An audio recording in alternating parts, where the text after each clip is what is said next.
সেই ভর্তি বাতিলের জন্য আপনি এখান থেকে অ্যাডমিশন ক্যান্সেল নামক যে অপশনটা এটাতে শুধু ক্লিক করবেন।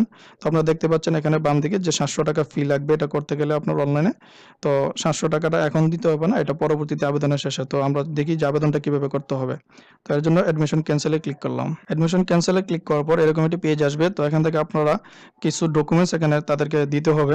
তো ডকুমেন্টসগুলো কি, কি এগুলো আমি একটু বলে নেই। এই ডকুমেন্টসগুলো আপনি আবেদন করার পূর্বে আপনার হাতে রাখতে হবে। সেটা হচ্ছে আপনার কলেজ ফরওয়ার্ডিং লেটার, মানে হচ্ছে আপনি যে কলেজ থেকে ট্রান্সফার বাতিলটা করতে চাচ্ছেন ভর্তিটা, সেই কলেজ থেকে আপনি একটা অনুমতি সাপেক্ষে যে ডিন বরাবর, জাতীয় বিশ্ববিদ্যালয়ের ডিন বরাবর একটি হস্তলিখিত অথবা কম্পিউটার টাইপ করে আপনি একটা আবেদন লিখতে হবে, যেটা মাধ্যম থাকবে হচ্ছে আপনি যে কলেজ থেকে ভর্তিটা বাতিল করতেছেন সেই কলেজের প্রধান, যে মানে প্রিন্সিপাল বা আপনার ডিপার্টমেন্টের যে হেড, সে তার সাথে যোগাযোগ করলে যে আপনি এটা কিভাবে করতে পারবেন তারাই আপনাকে বলে দিবে। তারপর আমি একটা স্যাম্পল আপনাদেরকে দেখিয়েছি যে আসলে কলেজ ফরওয়ার্ড